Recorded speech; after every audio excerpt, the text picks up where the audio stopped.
Hello, hai. Assalamualaikum dan salam sejahtera. Saya hari ini excited.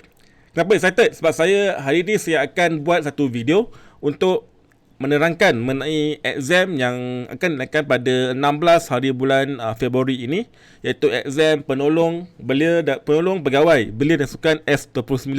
Nampak tak saya hari ini pakai baju sukan?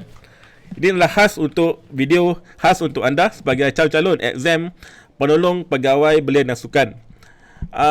Saya harap anda yang dah dapat panggilan untuk exam ini tidak lepaskan peluang yang ada dengan tidak membuat persediaan sehabis baik. Sebab bukan senang nak dapat panggilan exam ini daripada ribuan calon yang memohon. Anda yang terpilih untuk hadapi exam. So anda harus rasa bangga dan pada masa yang sama buat persediaan exam itu dengan sehabis baik agar anda terpilih sebagai calon yang akan ke peringkat seterusnya. Okey, untuk pengetahuan anda, video pada kali ini saya hanya akan fokus mengenai session A terlebih dahulu. Sebelum saya terlupa, bagi anda yang baru, nama saya Begat Syafrizul daripada channel Dr. Kejaya. Anda boleh klik butang subscribe yang ada di bawah video ini untuk tidak terlepas video-video terbaru yang kita keluarkan. Dalam channel ini, kita banyak menghasilkan video-video untuk tips-tips exam SPA, tips penulisan resume, tips temuduga kerja kerajaan, tips temuduga kerja swasta dan sebagainya. Ini adalah semuanya untuk membantu anda sebagai pencari kerja untuk dapat kerja idaman anda pada tahun ini. Pada tahun 2021 ini yang beritahu amat mencabar sekali. So pastikan anda klik butang subscribe yang ada di bawah video ini untuk, dan juga klik butang loceng butang loceng yang ada di sebelahnya agar anda dapat notification bila kita keluarkan video-video terbaru. Okey. Jom kita teruskan untuk video mengenai section A, penolong pegawai belia dan sukan S29. Okey, seperti yang saya beritahu tadi, video pada kali ini saya akan hanya fokus kepada section A untuk exam anda. Section B saya akan keluarkan video mungkin 1 atau 2 hari lagi. Sebab saya tak nak combine dalam satu, sebab nanti akan terlalu panjang dan mungkin anda akan rasa bosan dan tidak dapat maklumat penting yang saya akan kongsikan. Alright, sebelum saya teruskan mengenai section A, saya akan explain sedikit mengenai format exam anda pada 16 hari bulan Februari nanti. Okay, untuk pengetahuan anda, untuk exam penolong pegawai belia dan sukan S29 akan mempunyai 2 section yang akan diadakan pada 16 Februari pada pukul 10 pagi hingga jam 11 pagi. 2 section terlibat adalah section A, daya menyelesaikan masalah, di mana anda ada 25 minit untuk menjawab 20 soalan, dan section B, kefahaman bahasa Inggeris, di mana anda ada 20 minit untuk menjawab 20 soalan. Kesemua soalan ini adalah dalam bentuk objektif sahaja. So anda tidak perlu hantar sebarang jalan pengiraan ataupun menjawab soal esei. Alright. Okey, untuk section A, exam penolong pegawai belia dan sukan S29. Dia terdiri daripada 4 pecahan utama.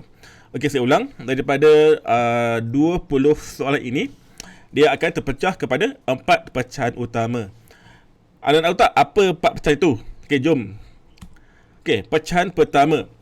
Pecahan pertama adalah penyelesaian masalah, di mana mungkin anda akan diberi artikel pendek sebegini dan satu soalan untuk menguji kefahaman anda terhadap petikan ataupun masalah yang diberikan. Untuk selesaikan soalan sebegini, saya nasihatkan anda agar baca soalan terlebih dahulu sebelum baca artikel ataupun pernyataan yang diberikan. Sebab ini akan menjimatkan masa anda. Akan menjimatkan masa anda banyak. Sebab bila anda baca soalan, so dalam fikiran anda dah ada idea apa yang anda perlu cari di dalam pernyataan yang diberikan. So ini akan seterusnya menjimatkan masa anda dengan banyak. Anda perlu ingat untuk section A ni anda hanya ada 20 minit untuk menjawab 20 soalan. So anda ada lebih kurang 1 minit lebih saja untuk satu soalan. So sekiranya anda anda spend masa untuk satu soalan lebih daripada 1 minit, so anda akan mengakibatkan anda kekurangan masa untuk menjawab soalan yang seterusnya. Okey. So saya nasihatkan untuk soalan pecahan pertama ini, anda baca soalan terlebih dahulu sebelum baca dia punya pernyataan. Okey, serap dan jelas untuk pecahan pertama ini. Kemudian untuk pecahan yang kedua. Okey, pecahan kedua ni dia lebih ringkas, di mana dia lebih bentuk menginterpretasi data. Anda akan diberi satu jadual ataupun graf pendek, graf ringkas dan menguji kebolehan anda untuk analisa data. Okey, untuk soalan pecahan kedua ini tidak memerlukan anda menekan kalkulator, di mana anda hanya perlu lihat jadual ataupun graf dan buat analisa. Okey, kemudian untuk pecahan ketiga. Pecahan ketiga ni dia lebih ringkas. Dia akan menguji soalan matematik, di mana akan menguji kebolehan asas matematik anda. Okey, kalau akan menguji kebolehan asas matematik anda. Di mana pecahan ketiga ini akan melibatkan banyak formula-formula matematik. So anda perlu mahir formula-formula matematik. Okey, untuk pengetahuan anda section A, daya menyelesaikan masalah, dia adalah dalam bentuk soalan matematik. Dia punya konsep dia punya skop dia di peringkat SPM dan mungkin lebih mendalam daripada SPM. Okey. Okey, ini untuk pecahan ketiga. Okey, pecahan keempat. Di keempat adalah IQ test. Okey, IQ test ni untuk pengetahuan anda banyak membunuh masa calon yang lepas. Sebab kalau calon tu dia tak mahir dalam pemahatan dan logik ataupun IQ test ini, dia akan banyak membuang masa. Sebab soalan ini sepatutnya dia simple sahaja. Simple untuk mereka yang mahir ataupun mereka yang cepat tangkap perangkap yang ada dalam IQ test ini. So anda perlu mahir ataupun cekap untuk lihat dia punya pola nombor ataupun dia punya flow ataupun format soalan dia. Kalau lihat dalam contoh yang saya beri ini, anda diberi satu nombor dan minta anda beri nombor seterusnya. So anda perlu ada skill untuk analisa data ataupun untuk membaca nombor yang diberikan ataupun membaca susunan nombor yang diberikan. Alright, saya harap anda jelas keempat-empat pecahan yang ada dalam section A. Okey, saya ulang. Okay, section A, pecahan pertama adalah penyelesaian masalah, di mana anda dia beri satu pernyataan ringkas dan juga satu soalan. Dan okey, untuk pecahan pertama ini saya nasihatkan anda baca soalan terlebih dahulu sebelum baca artikel. Kemudian untuk pecahan kedua, menginterpretasi data, di mana anda diberi satu jadual ataupun graf untuk anda analisa. Dan kemudian pecahan ketiga, soalan matematik, di mana banyak menguji asas ataupun logik matematik. Dan untuk pecahan keempat adalah IQ test. Dia akan menguji skill analisa anda ataupun skill ketajaman mata anda, ketajaman fikiran anda untuk lihat dia punya pola nombor. Okey, inilah keempat-empat pecahan yang ada dalam section A. Okey, seterusnya.